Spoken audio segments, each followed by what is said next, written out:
केस, noun केस, याच्यापूर्वी आपण पाहिलं की नाउन नंबर बघितला, नाउन जेंडर पहिला, आज आपण नाउन केस बघतोय. वास्तविक पाहता या सगळ्या बेसिक फॅक्टर्स आहेत हे सगळे.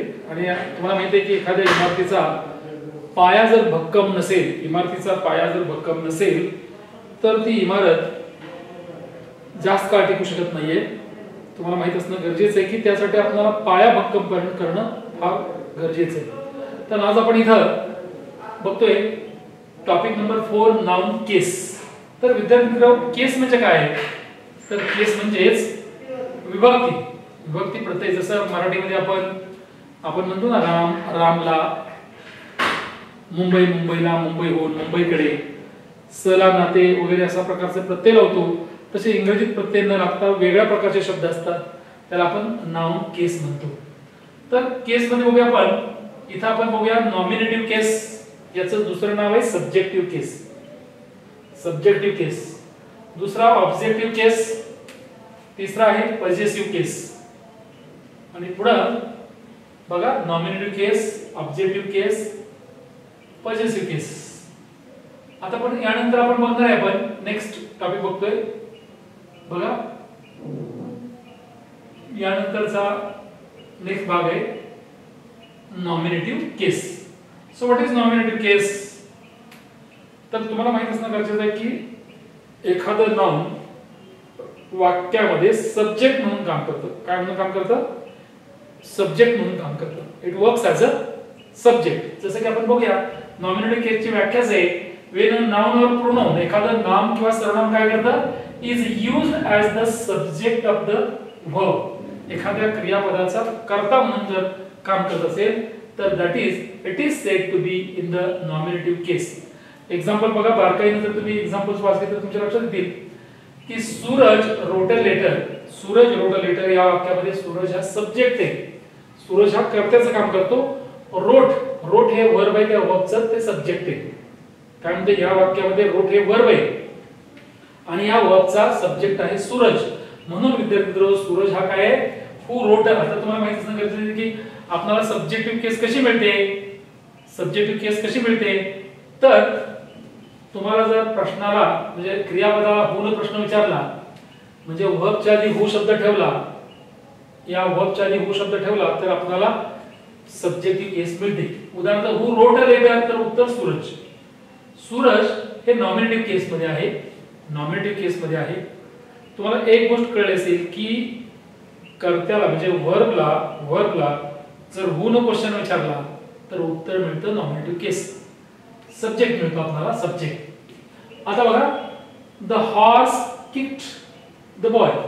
The horse kicked the boy या वाक्यामध्ये द हॉर्स आहे, मग हु वापरला इथे शब्द, तर हु किक्ड द बॉय, तर आन्सर आहे the horse. Who kicked the boy, the horse. Horse हा काय? सब्जेक्टिव्ह केस आहे. कळतंय का सब्जेक्टिव्ह केस? अरे बाबांनो, सब्जेक्टिव्ह केस म्हणजेच वाक्याचा जर एखादं नाउन वाक्यामध्ये सब्जेक्ट म्हणून वापरलं जात असेल तर ते सब्जेक्टिव्ह केस मध्ये असतं. थर्ड एक्झाम्पल दिले, the books are on the table.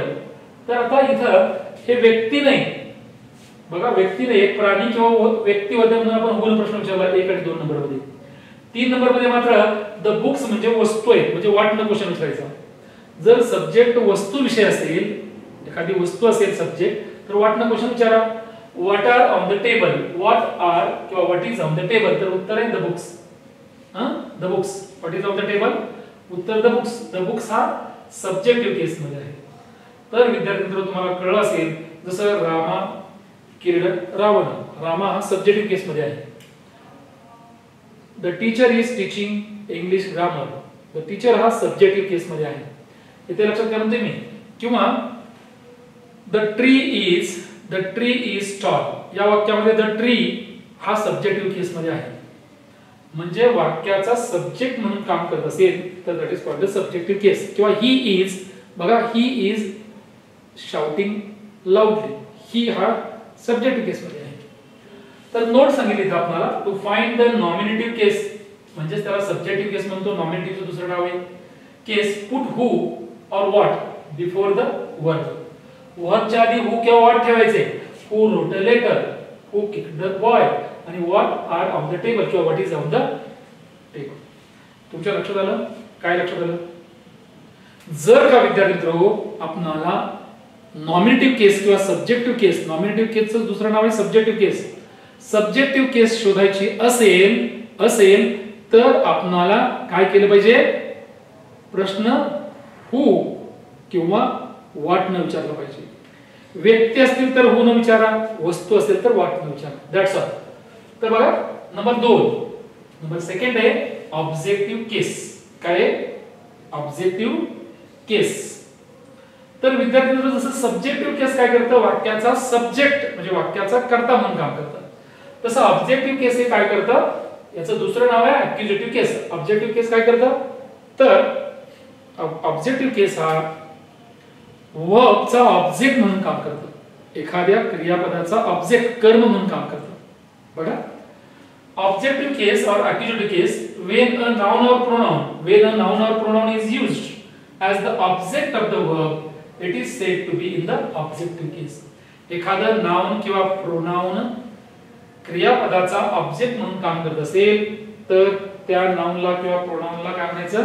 ते नाउन किंवा प्रोनाउन ऑब्जेक्टिव्ह केस मध्ये असते. एक्झाम्पल बघा, सी द एक्झाम्पल. काय एक्झाम्पल आहे? Suraj wrote a letter. Suraj wrote a letter. आता मगाशी बघितलं रोट हे क्रियापद आहे. रोट च्या आधी सूरज आलेले आहे. सूरज हा सब्जेक्टिव्ह केस मध्ये आहे. तर रोट नंतर म्हणजे वर्ब नंतर जर नाउन किंवा प्रोनाउन आलं तर ते ऑब्जेक्टिव्ह केस मध्ये असतं. म्हणून अ लेटर हे ऑब्जेक्टिव्ह केस मध्ये आहे.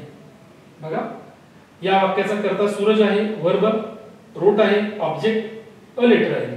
जर एखादं नाउन किंवा प्रोनाउन वर्बचा ऑब्जेक्ट म्हणून काम करत असेल तर that is called a objective case मध्ये येतो. व्हॉट डिड, आता व्हॉट न प्रश्न विचारा. What did Suraj write? What did Suraj write? सूरजनं काय लिहिलं? तर उत्तर आहे अ लेटर. व्हॉट न क्वेश्चन विचारा वर्बला. तुम्हाला जर उत्तर मिळतं ते कोणाचं? ऑब्जेक्टचं मिळतं. बघा, वस्तू असेल तर व्हॉट न विचारा आणि ऑब्जेक्ट म्हणून जर व्यक्ती असेल द बॉय, हिज मदर हे व्यक्ती आहे, त्यासाठी हुम न क्वेश्चन विचारा. हुम न विचारा.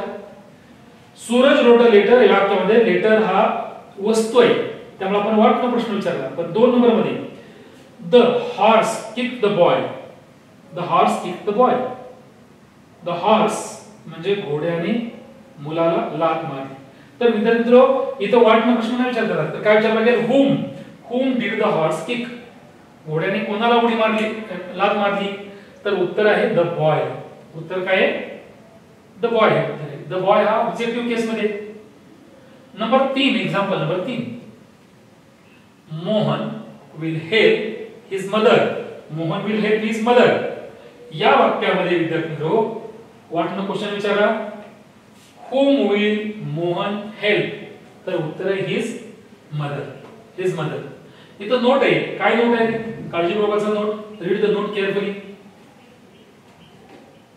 बघा, to find FIND, D is not there. To find the objective case. जर आपल्याला ऑब्जेक्टिव्ह केस शोधायची असेल तर काय करायचं? Put whom or what before the verb and its subject. Before the verb and its a subject. म्हणजे तुम्हाला कळलं असेल वर्ब आणि सब्जेक्टच्या पूर्वी व्यक्ती असेल म्हणजे प्रश्न विचारण्यासाठी आपण काय केलं पाहिजे? हुम व्यक्तीसाठी आणि व्हॉट वस्तूसाठी वापरावं लागेल. आता मी तुम्हाला काही तोंडी उदाहरण देतोय. बघा, Jaya is singing a song. Jaya is singing a song या वाक्यामध्ये विद्यार्थ्यांनो जया हा सब्जेक्टिव्ह केस मध्ये आहे तर अ सॉन्ग हा शब्द ऑब्जेक्टिव्ह केस मध्ये आहे. ही बघा, ही कॉल्ड मी या वाक्यामध्ये ही बघा काय म्हणते मी या वाक्यामध्ये ही हा काय आहे? He is called subjective case मध्ये. ही कॉल्ड मी हा ऑब्जेक्टिव्ह केस मध्ये आहे. Me is called in objective case. That simple. Objective case मध्ये मी आहे म्हणजेच तुम्हाला कळणं गरजेचं आहे की त्याचप्रमाणे दे प्लेड क्रिकेट. दे हा सब्जेक्टिव्ह केस मध्ये आहे. प्लेड क्रिकेट हा ऑब्जेक्टिव्ह केस मध्ये आहे. I, we, you, he, she, it, they किंवा कोणाचेही नाव वाक्याच्या सुरुवातीला आलं तर ते सब्जेक्टिव्ह केस मध्ये असतं. पण आय चा ऑब्जेक्टिव्ह केस आहे मी, वी चा ऑब्जेक्टिव्ह केस आहे अस, यू चा यू, ही चा हिम ऑब्जेक्टिव्ह केस मध्ये आहे, शी ची ऑब्जेक्टिव्ह केस आहे हर, इट ची इटच आहे, दे ची देम आहे. म्हणजे देमला ऑब्जेक्टिव्ह केस म्हणतो आपण. उदाहरणार्थ रामा आस्क्ड हिम, रामाने त्याला विचारले. Rama is in subjective case, him is called in objective case. I helped them या वाक्यामध्ये I is called in subjective case, while I helped them is called in objective case. Them he कोणाची objective केस आहे तर देची. लता बघा, Lata helped अस, लताने आमची मदत केली. Lata is subjective case मध्ये. अस ही वी ची ऑब्जेक्टिव्ह केस आहे. Us is called us is in objective case. Okay, तर मला वाटतं की तुम्हाला बऱ्यापैकी तुमचा हा भाग लक्षात आला असेल. यानंतर आपण नेक्स्ट पॉइंट बघतोय आपण. सी देअर,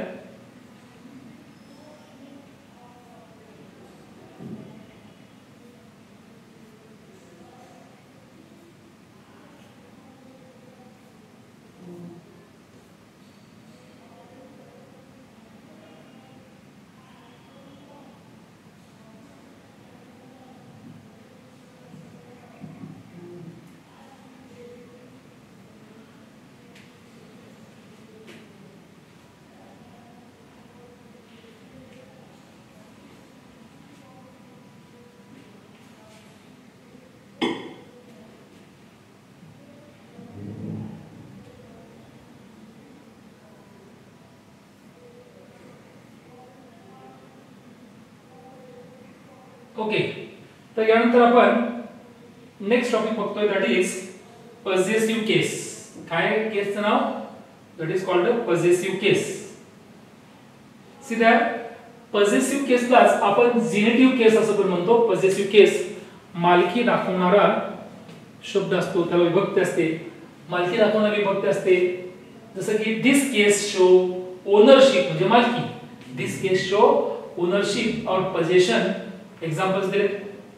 तर विद्यार्थी मित्र, थोडक्यात आपण म्हणतो माझी आई, माय मदर. पण मदर्स काय म्हणते बघा, मदर्स आयडिया, आईची कल्पना. मदर्सला अपॉस्ट्रोफी एस लावला.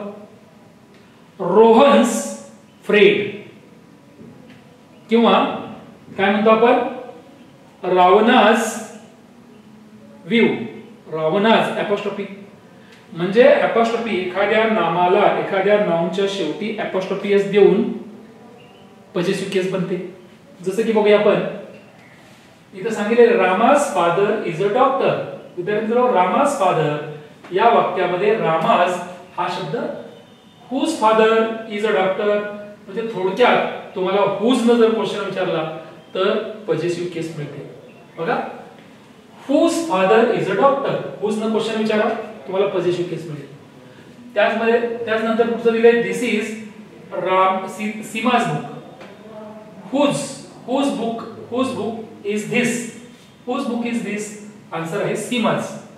सीमा या शब्दाच्या शेवटी अपॉस्ट्रोफी एस दिलेला आहे म्हणून सीमाज, फादर्स हे शब्द दिलेत. Father's handwriting is beautiful. या ठिकाणी फादर या शब्दाच्या शेवटी अपॉस्ट्रोफी देऊन मग एस लावलेला आहे म्हणायचं. It is called yes please, it is called, हा कॉमन आहे, apostrophe आहे. whose handwriting is beautiful. उत्तर आहे fathers. this is Seema's book. whose book is this. तर अशा प्रकारे आपल्याला रामास, फादर्स, सीमास यांना काय म्हणायचं? पॉझेसिव्ह केस असे म्हणतात. आता नीट आहे का, व्यक्तीसाठी अपॉस्ट्रोफी एस देतो. जसं आपण वस्तूसाठी अपॉस्ट्रोफी देत नाही. आपल्याला असं म्हणता येणार नाही चेअर्स. बघा, chair's legs are strong. Wrong. The legs of the chair असं म्हणायला लागेल. चेअर्स लेग्स म्हणता येणार नाही. Bottle's cap is very nice. Wrong. The cap of the bottle is very nice. आपल्याला रामाज हँडरायटिंग म्हणता येईल. हँड रायटिंग ऑफ रामा नाही म्हणता येणार, व्यक्तीसाठी ऑफ हा शब्द वापरता येणार नाही. जसं की आपण बघा पेनाची किंमत, the price of the pen असं म्हणता येईल, पेन्स प्राइस म्हणता येणार नाही. वस्तू असल्यामुळे अपॉस्ट्रोफी एस लावू नका. कळते? The name of the college, college name नाही, रोड्स नेम नाही, the name of the road, the names of the books, not the books names. तुमच्या लक्षात येते? वस्तूसाठी आपण ऑफ द हा शब्द वापरतो, तर व्यक्तीसाठी अपॉस्ट्रोफी एस लावतो. आता इथं नोट दिलेले, the possessive case answers the question whose. जर का तुम्ही हुज न क्वेश्चन विचारला तर आपल्याला पॉझेसिव्ह केस मिळते. याची उदाहरण पण बरोबर बघितली. उदाहरणार्थ एक बघूया आपण. Rama's father is a doctor, whose father is a doctor. Answer Rama's आहे. रामाज हा शब्द पॉझेसिव्ह केस मध्ये आहे. ओके, आता बघूया रूल आहे. इथं काही पॉझेसिव्ह केसचे रूल्स आहेत विद्यार्थी. तर त्यातला पहिला रूल आहे, what is the first rule that look that. First rule is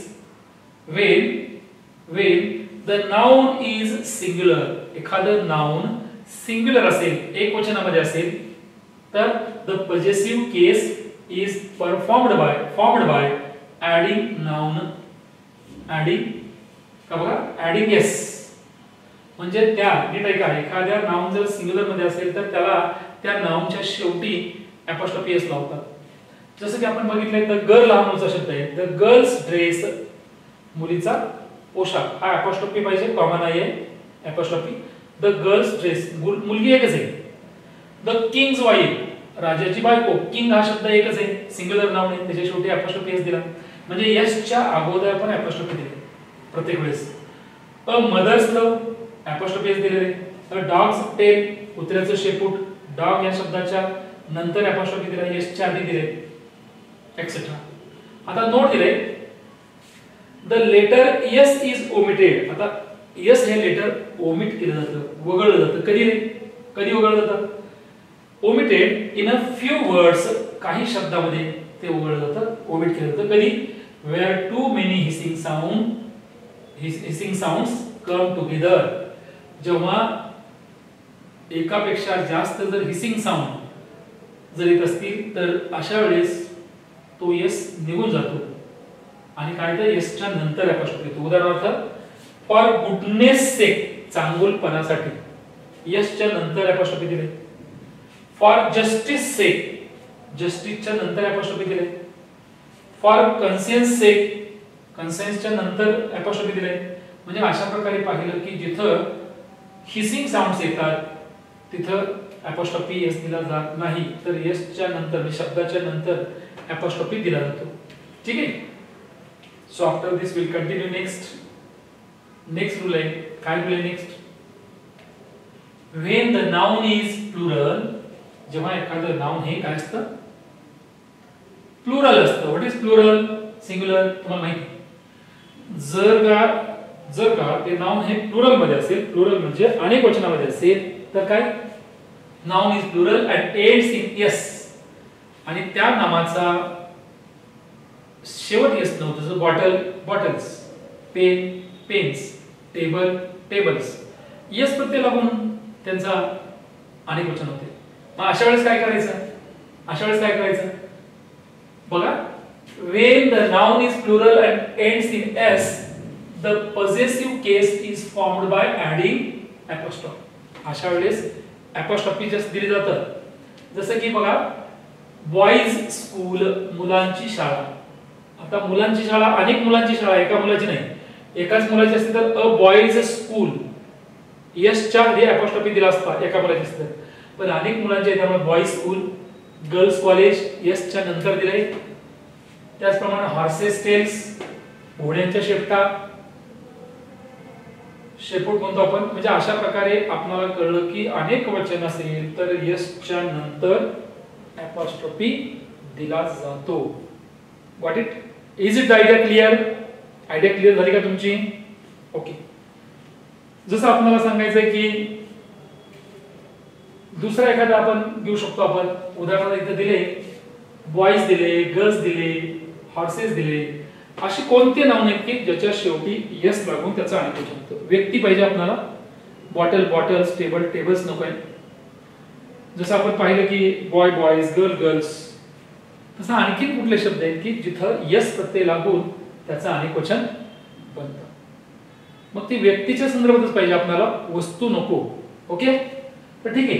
number 4 rule आहे, when the noun is plural, जर का नाउन अनेक वचनामध्ये असेल, प्लुरल असेल, but does not end in s, ते नाउन अनेक वचनामध्ये असेल परंतु त्याचा शेवट मात्र यस न होत नाही, अशा वेळेस काय करायचं?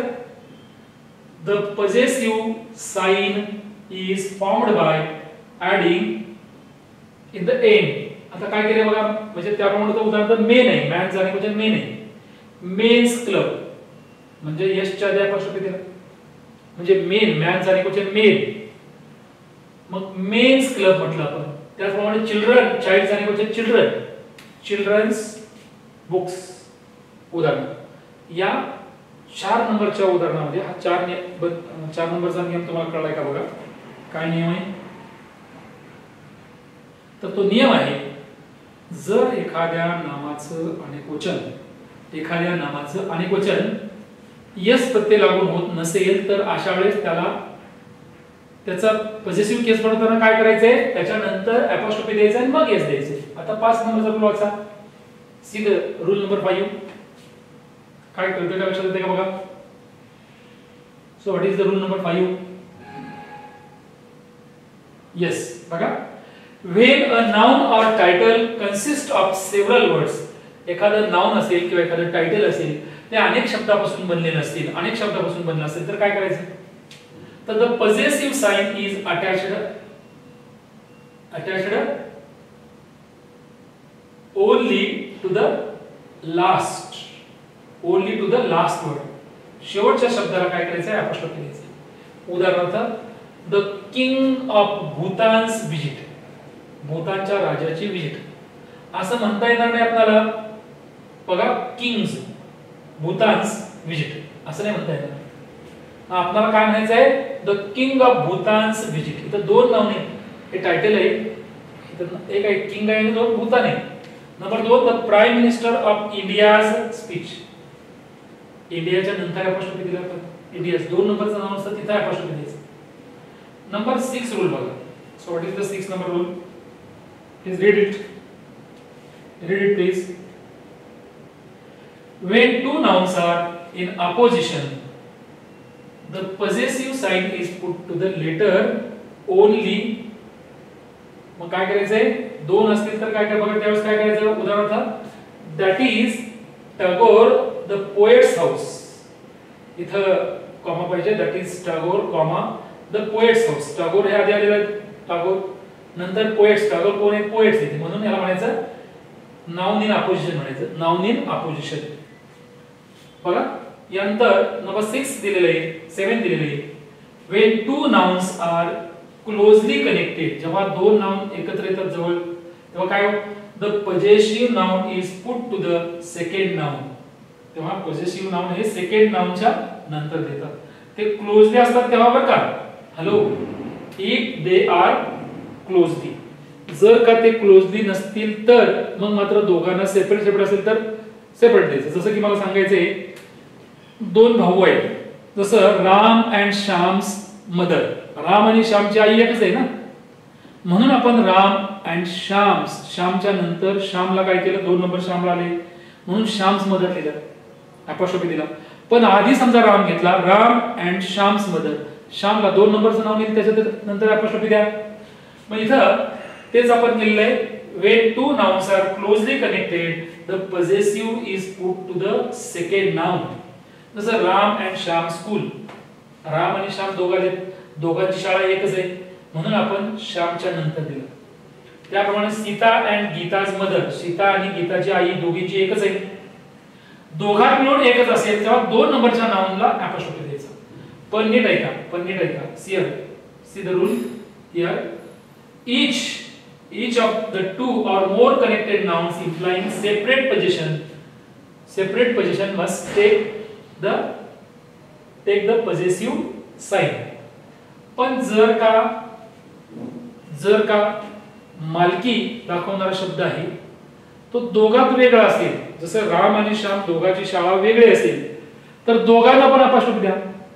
Ram and Shyam's schools, Ram and Rahim's, Ram's and Rahim's असं दोघांना बी अपॉस्ट्रोफी द्यावं लागेल. Ram's and Rahim's parents are polite. बा इथं तुम्हाला कळलं की इथं दिलेलं आहे Ram's and Shyam's houses are big. इथं राम्स अँड श्याम्स दोघांना बी आपण अपॉस्ट्रोफी दिलंय. Father's and mother's banks are different. आई आणि बाबा दोघांचे बँक डिफरंट आहे म्हणून आपण काय केले इथे अपॉस्ट्रोफी दोघांना दिलेली आहे. ओके, दोघांनाही दिलेलं आहे. आता यानंतर आपण जेव्हा केस हा टॉपिक पाहिला तेव्हा आतापर्यंत आपण नाउनच्या बाबतीत काय काय बोललो बघा. परत एकदा बघा. नाउन नंबर बघितला, नाउन जेंडर बघितला आणि नाउन केस पाहिला. ह्या तिघांच्यावर आधारित आपण एक इथं प्रश्न म्हणजे याच्यावरती टेस्ट काढलेली. ही टेस्ट काळजीपूर्वक वाचायची तुम्हाला. You to read this test. See that what is the taste.